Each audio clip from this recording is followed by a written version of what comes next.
Salam değerli izleyiciler, 15 yanvar 2026-cı il Bakının 7 rayonunda söküntü aparılacaq və siyahını diqqətinizə çatdırıram. Videonu paylaşın və burada üstəgəl işarəsinə vuraraq kanalımıza abunə olun. Çünki hələ də bir çoxlarınız abunə deyilsiniz değerli izleyiciler.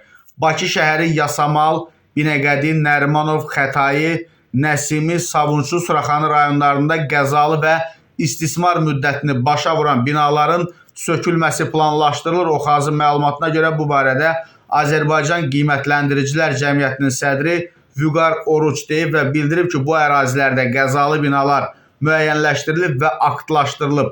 Sözü gedən binaların söküntüsü planlaşdırılır. Söküntüdən əvvəl dövlət xətti ilə dövlət büdcəsindən və investorlar vasitəsilə prosesin aparılması və kompensasiyaların aparılması nəzərdə tutulur. Həmçinin bəzi ərazilərdə abadlıq işlərinin görülməsi, parkların salınması gözlənilir. Sədr vurğulayıb ki, öz mülkündən imtina edən vətəndaşlara kompensasiya verilir ki, onlar başqa ərazilərdə özləri üçün yaşayış sahələri əldə edə bilsinlər. Əgər söküntünün getdiyi ərazidə yeni binaların inşası aparılarsa, həmin binadan vətəndaşlara yeni mənzillər təklif olunur. Bəzən deyirlər ki, kompensasiyanın miqdarı daşınmaz əmlakın dəyəri bazar qiymətinə uyğun müəyyən olunur.